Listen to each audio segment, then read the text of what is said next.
Subscribe now and press the bell icon. Never miss an update. अस्सलाम वालेकुम दोस्तों, फिर से एक बार इस्तकबाल करते हैं आपके अपने चैनल शेख ब्रदर्स में।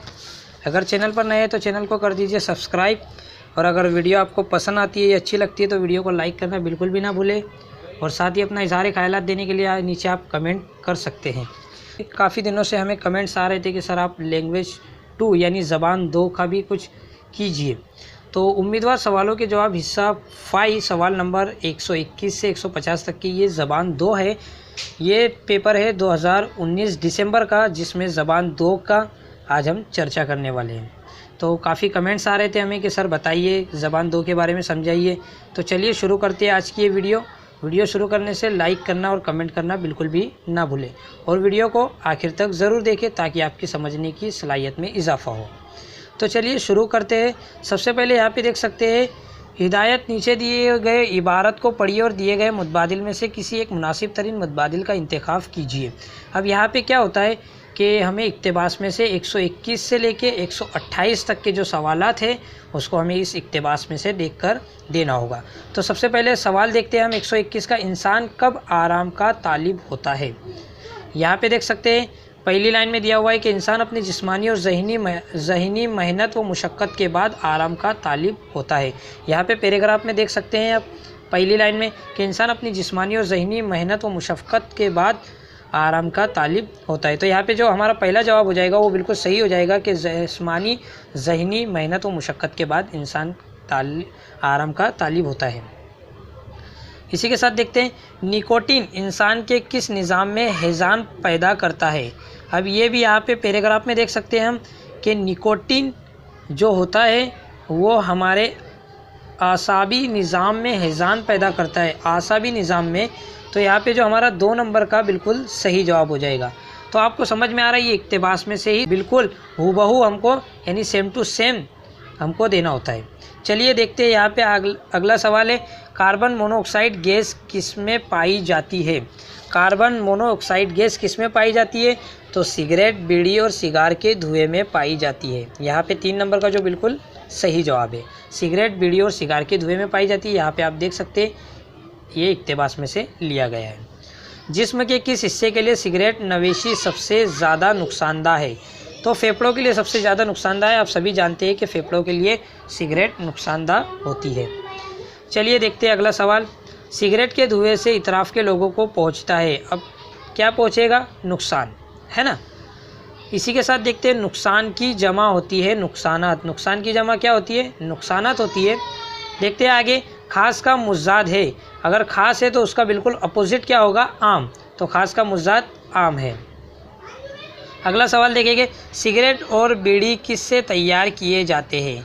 तो किससे तैयार किए जाते हैं, तंबाकू के पत्ते से।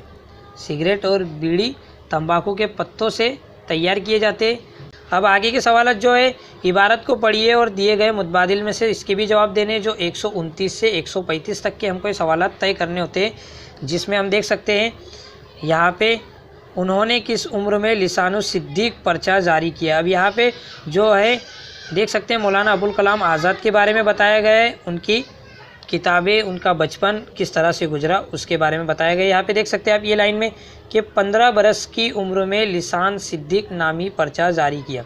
इक्तबास में से बिल्कुल हूबहू लिखना होगा हमको कि 15 बरस के उम्र में उन्होंने लिसानुल सिद्दीक नाम का पर्चा जारी किया। वो किताबों के हवाले कब देते थे, तो देख सकते हैं लिखने, तहरीर करते और बातें करते वक्त वो किताबों के हवाले देते थे। अगला सवाल देखेंगे, मौलाना अबुल कलाम आज़ाद के मज़ामीन अखबार में पढ़ते वक्त सब क्या समझते थे, क्या समझते थे सब। तो यहाँ पे देख सकते हैं लिखने वाले कोई बुज़ुर्ग आलिम है। चलिए बढ़ते आगे, आज़ादी के बाद उनको आज़ाद हिंदुस्तान का क्या बनाया गया। तो क्या बनाया गया, पहला वज़ीर तालीम। उसके बाद देख सकते हैं मज़मून की जमा होती है मज़ामीन। मज़मून की जमा मज़ामीन, बिल्कुल 1 नंबर बिल्कुल सही चला जाएगा। अब यहाँ पे देख सकते हैं आज़ादी का मुज़्ज़ाद गुलामी होगा, क्योंकि कैद नहीं हो सकता, कैदी हो सकता है, लेकिन कैद है यहाँ पे, तो यहाँ पे 2 नंबर का बिल्कुल सही चला जाएगा। उसी के साथ देखते हैं अब यहाँ पे अगला सवाल, मौलाना अबुल कलाम आज़ाद बचपन से कैसे थे? तो बचपन से कैसे थे? वो ज़हीन थे बचपन से, ये भी हमें ऊपर इक्तिबास में दिया गया है। चलिए अब बढ़ते हैं पैडागोजी की तरफ। उर्दू पैडागोजी हम यहाँ से शुरुआत करेंगे कि नीचे दिए गए सवालात को पढ़िए और मुनासिब तरीन मुतबादिल का इंतखाब कीजिए जो 136 से 150 तक के हमको देने होंगे। यहाँ पे देख सकते हैं पहला सवाल, दफ़ा 343(2) के मुताबिक आईनी हिंद इस्तेमाल के लिए कहता है। क्या कहता है? यहाँ पे देख सकते हैं इसका जो बिल्कुल सही जवाब होगा कि आइन की दफ़ा 343 के 2 के तहत अंग्रेज़ी बतौर मावन सरकारी ज़बान होनी चाहिए। यानी 4 नंबर का जो इसका जवाब होगा वो बिल्कुल सही चला जाएगा कि दफ़ा 343 के 2 के तहत आइन कहता है कि अंग्रेज़ी बतौर मावन सरकारी ज़बान होनी चाहिए, है ना। देखते हैं अगला सवाल, 137 है ये।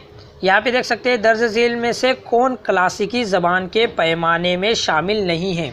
कौन सा पैमाने में शामिल नहीं है? यहाँ पे शामिल नहीं है तो नहीं पर हमें गौर फिक्र करना है कि कौन सा नहीं है। तो ज़बान की तारीख 1500 से 2000 साल पुरानी होनी चाहिए, ये तो बराबर है, तारीख़ी मवाद पर हो। नंबर 2 है इस ज़बान में कुछ कदीम अदबी रोज़मिया कलमबंद किए गए हो, ये भी सही है। ज़बान का ताल्लुक़ शेड्यूल ज़बानों से ना हो, तो ये जो बिल्कुल शामिल नहीं होना चाहिए ये गलत है। तो इसका तीसरे नंबर का जवाब बिल्कुल सही चला जाएगा कि ये शामिल नहीं है। अगला सवाल देखेंगे, आमोज़गारों के सुनने की महारत का अंदाज़ा कद्र किया जा सकता है। कब किया जा सकता है? उनके साथ मुतवातिर मश्क और अमल के ज़रिए, कहानी सुनाने के बाद तफ़हीमी पर मबनी सवालात के ज़रिए। अगर आमोज़गारों के सुनने की महारत का हमें जायज़ा लेना है तो उन्हें कहानी सुनाने के बाद तफ़हीम पर मबनी सवालात पूछने चाहिए, जिससे उनकी सुनने की महारत का हमें पता चलता है, एक उस्ताद को पता चलता है। देखते हैं अगला सवाल, पढ़ने के इब्तदाई मरहले में उस्ताद को तवज्जो देनी चाहिए। पढ़ने के इब्तदाई यानी शुरुआती मरहले में उस्ताद को ध्यान देना चाहिए कि हुर्फ आवाज़ के मुताबिक फ़रोग़ देने पर जो 3 नंबर का होगा वो बिल्कुल सही होगा। पढ़ने के इब्तदाई मरहले में तवज्जो देनी चाहिए तो हुर्फ आवाज़ के मुताबिक फ़रोग़ देने पर। अगला सवाल है, सुनना और पढ़ना क्या है? सुनना और पढ़ना, जैसे कि हम सुनते हैं और पढ़ते हैं तो इससे हमारी अखज़ी महारत शामिल होती है, क्योंकि सुनकर भी हम अखज़ करते हैं और पढ़कर भी हम हमारे दिमाग में अखज़ करते हैं, तो 1 नंबर का बिल्कुल सही जवाब चला जाएगा। अगला सवाल है, तख्लीक़कार बच्चों की ज़रूरत के मुताबिक उस्ताद किसके ज़रिए अपने रद्द-ए-अमल का इजहार कर सकते हैं? तख्लीक़कार बच्चों की ज़रूरत के मुताबिक, यहाँ पे तख्लीक़कार बच्चों की ज़रूरत के मुताबिक हमें उस्ताद के इजहार अमल पर ध्यान देना होगा। तो देखिए ऑप्शन देखते हैं, बच्चों की क्वाइद गलतियों के बारे में तफसीली फ़ीडबैक फराहम करके, उनके कामों की तारीफ़ और उनके कामों का हवाला देते हुए उन पर तबसरा करके। तो जो 2 नंबर का बिल्कुल सही चला जाएगा कि हमें क्या करना होगा कि उनके कामों की तारीफ़ करनी होगी और उनका हवाला देते हुए उन पर खुसूसी तबसरा करने से बच्चे की एक अमल रद्द अमल में सीखने की तख्लीक़कार बच्चों में ज़हानत का पैमाना बढ़ जाता है, जिससे एक उस्ताद को ये करना चाहिए।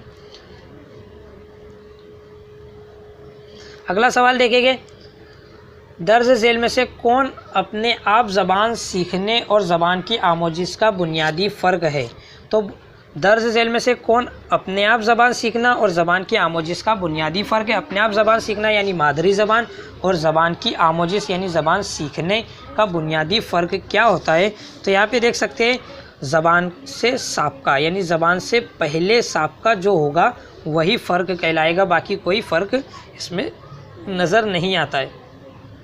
बतौर माखज़ मादरी ज़बान के इस्तेमाल के बारे में झेल में दिए गया कौन सा बयान दुरुस्त नहीं है?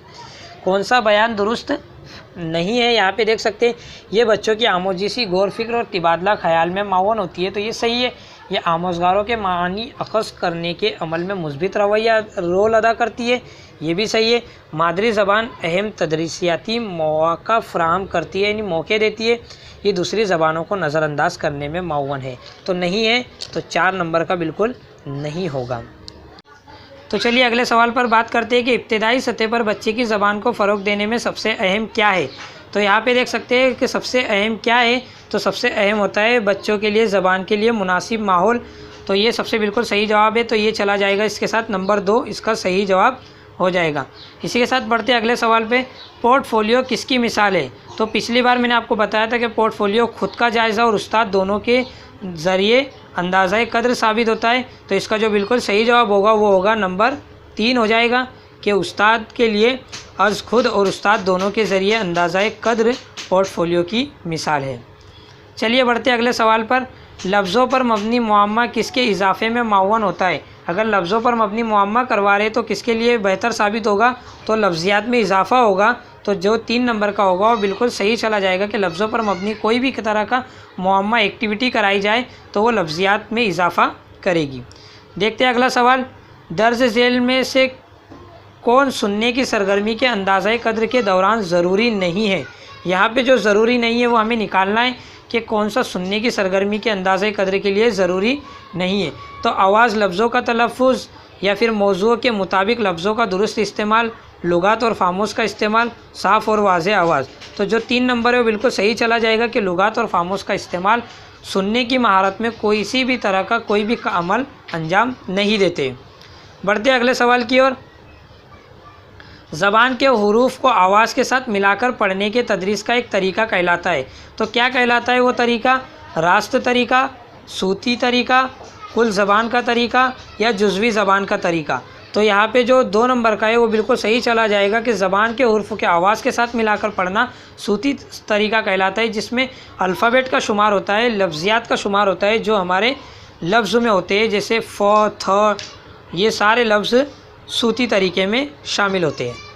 अगला सवाल है। दरसी किताब से परे जाने का मतलब है? दरसी किताब से परे जाना यानी उससे हटके कुछ कराना वो होता है दरसी किताब के अलावा इजाफ़ी तदरीसी मवाद फ़राहम करना। तो बिल्कुल नंबर 1 बिल्कुल सही चला जाएगा कि दरसी किताब से परे जाने का मतलब दरसी किताब के अलावा इजाफ़ी तदरीसी मवाद फ़राहम करना। अगला सवाल देखिए। उस्ताद तीसरी जमात के तलबा को लिफाफा बनाने के बारे में हिदायत दे रहा है, बच्चे उसकी हिदायत पर अमल करते हैं। इस तरह की सरगर्मी ज़बान की क्लास में बच्चों के लिए मावन साबित होती है। तो उस्ताद एक लिफाफा देता है और हिदायत देता है, उस हिदायत को नोट करना होती है। तो ये महारत किसकी महारत कहलाएगी? तो ये सुनने की महारत में इजाफ़ा करेगी। बिल्कुल सही जवाब हो जाएगा इसका। पिछली वीडियो में अगर मैंने गलत बताया हो तो दुरुस्त कर लेना। इसका जो बिल्कुल सही जवाब होगा वो होगा सुनने की महारत में इजाफ़ा करना। ये बिल्कुल इसका सही जवाब है कि उस्ताद जमात के तलबा को लिफाफा बनाने की हिदायत पर अमल करने लगाता है तो सुनने की महारत में इजाफ़ा कहलाती है। उम्मीद है ये वीडियो आपको पसंद आई होगी। वीडियो पसंद आई है तो वीडियो पे लाइक कीजिए और कमेंट करना बिल्कुल भी ना भूलें।